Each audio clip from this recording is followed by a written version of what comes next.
Morning everyone, welcome to Ainsley News. It's the 1st of February and it's a Tuesday, so we're talking crypto. Bitcoin's Onchain fair value.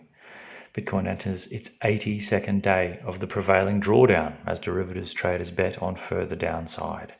Meanwhile, on-chain demand models suggest a more bullish undertone is at play. The Bitcoin market has continued to slide lower, reaching as low as $33,424, the lowest traded price since July 2021. Prices have now been established downtrend for 82 days, and negative sentiment has spiked higher, particularly across derivatives markets. Funding rates for perpetual swaps traded into negative territory, and we have seen a notable reversal in options markets, where put option volumes have increased markedly. A primary theme in the market at the moment is the overly negative bias in the derivatives markets. Throughout 2021, trading volumes in futures markets have been in macro decline, falling over 50% from $80 billion a day in March 2021 to under $40 billion a day in January 2022. As is commonplace during high volatility events, this week's sell-off to $33,000 was met with a significant uplift in trading volume, hitting just under $60 billion a day. Even with relatively low trading volumes, futures open interest remains remarkably elevated, particularly for perpetual swaps. As a percentage of the Bitcoin market cap, open interest in perpetual swaps is hovering around 1.3%, which is historically high, and often a precursor to a deleveraging event. Open interest across all futures markets including perpetual swaps is elevated at 1.9% of market cap. However, this is closer to the middle of the range in typical values. This observation indicates that a great majority of current futures leverage is held by traders of perpetual contracts. With this elevated leverage and relevance of perpetual swap markets, we can look to funding rates to get a sense of market bias and direction where leverage is most heavily applied. Funding rates have traded negative for much of January, indicating that a modest short bias exists in perpetual swap markets. Similarly, negativity is seen in options markets, with the put-call ratio rising to 59%, a multi-month high. This indicates that traders have shifted their preference away from calls and towards buying downside insurance, even as the market trades to 6-month lows. With this observable shift from long into short bias across derivatives markets, the dominance of future liquidations has started to creep towards the short side. With high negativity, elevated leverage, and an overall short bias, a reasonable argument could be made for a potential counter-trend short squeeze in the near term. Assessing the demand of the market using on-chain tools is nuanced and requires an understanding of market participants and the destinations of spent coin volumes, i.e. in and out of exchanges and in and out of hodler wallets. First, we can look at a fairly foundational and simple metric, the number of non-zero wallet balances. Generally speaking, when the Bitcoin network experiences a large-scale investor flush-out, such as the 2017 blow-off top, investors spend many UTXOs from their wallets, deposit coins to exchanges, and then consolidate that supply into a small set of large balance wallets.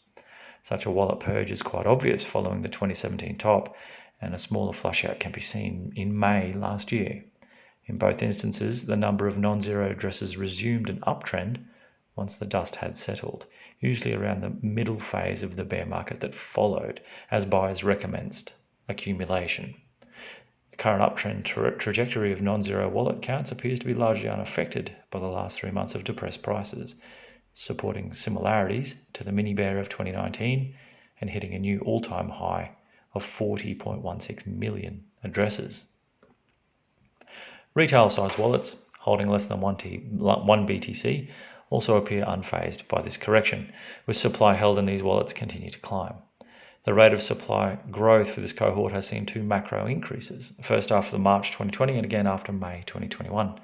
This speaks to a growing class of SAT stackers and hodlers who remain throughout all market conditions.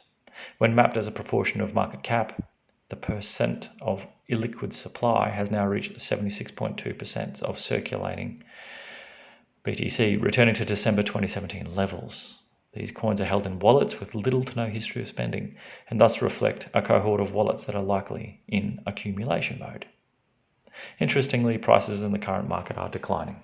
While illiquid supply in a marked uptick, this week alone only 0.72% of the supply was moved from a liquid to an illiquid state.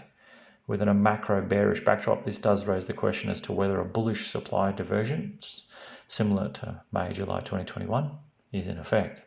Exchange balances are one of the larger constituents of the liquid and high liquid supply metrics, and thus it makes sense to look at the flows in and out of these to validate the observations that we're talking about.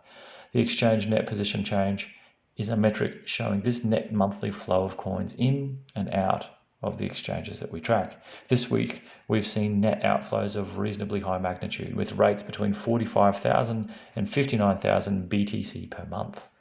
This has confluence with the increase in illiquid supply, indicating that some portion of the exchange withdrawn coins may move to cold storage. As a result, total exchange reserves have declined to multi-year lows, reaching 13.27% of the circulating supply. It is important to note that this is very different to the market reaction observed in May, July 2021. Both periods experienced over 50% price drawdowns from the all-time high. May, July 2021 saw over 164,000 BTC in net inflows to exchanges, alongside a decline to illiquid supply equal to 1.5% of circulating supply. The current drawdown has seen exchange balances decline by 42.9 thousand BTC since the November all-time high, whilst illiquid supply has increased by 0.86% of the circulating supply. Despite equivalent scale drawdowns, the trends in exchange reserves and coin liquidity are trending in opposite directions. The current environment has a markedly more bullish undertone of supply absorption, and far fewer coins are being spent and sold in fear. Looks like we might have met the bottom here. Let's all hope, eh? And that's news for today from Ainsley. Nice crypto focus there for BTC. Every Tuesday, jump in and listen to this one. You'll get a lot of insight as to what's going on in these crypto communities. Jump over to ainsleywealth.com.au to purchase BTC or any of our large cap cryptocurrencies. ainsleyBullion.com.au for all things physical. That's gold, silver and platinum. Also, some Year of the Tiger coins floating around if you want to jump over there. Beautiful looking coins this year from Perth Mint. Jump over there and check them out. ainsleyBullion.com.au and goldsilverstandard.com. That's our own crypto that we've built, and it's backed by real gold and real silver. Enjoy Tuesday, everyone. We'll catch you tomorrow for more news.